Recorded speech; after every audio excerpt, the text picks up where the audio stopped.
2024 tournament eliminator మ్యాచ్లో royal Challengers Bengaluru star batter Virat Kohli తన స్థాయికి తగ్గట్టుగా ఆడలేకపోయాడు. 24 బంతుల్లో కేవలం 33 పరుగులు చేశారు.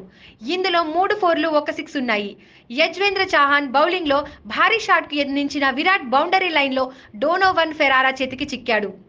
కాగా అంతకుముందు విరాట్ కోహ్లీ తన పేరిట ఓ రికార్డు సృష్టించాడు.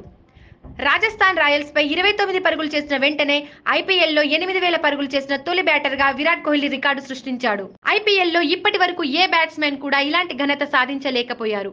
ఈ జాబితాలో శిఖర్ ధావన్ 6769 పరుగులు రెండవ స్థానంలో ఉండగా, రోహిత్ శర్మ 6628 పరుగులు మూడవ స్థానంలో ఉన్నారు.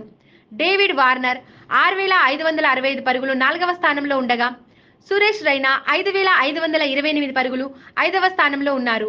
మహేంద్ర సింగ్ ధోని 5243 పరుగులు ఆరవ స్థానంలో ఉండగా, ఏబీ డివిలియర్స్ 5162 ఏడవ స్థానంలో ఉన్నారు.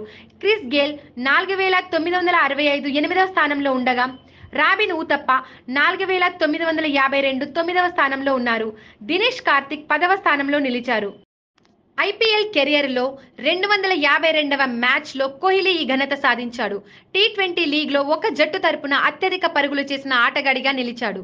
ఐపీఎల్లో 6000 పరుగుల రికార్డును పూర్తి చేసిన తర్వాత ఇప్పటి వరకు ఏ ఆటగాడు కూడా ఐపీఎల్లో అత్యధిక పరుగుల పరంగా కోహ్లీని అధిగమించలేకపోయారు.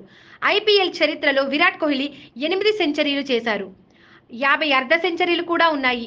ఐపీఎల్లో అతని అత్యుత్తమ innings 113 not out. Please subscribe Pragna Media. Please like, share, subscribe to Pragna Media. Pragna Media, please do like, share and subscribe. Please subscribe to Pragna Media. Please like, share and comment if you like the video. Pragna Media.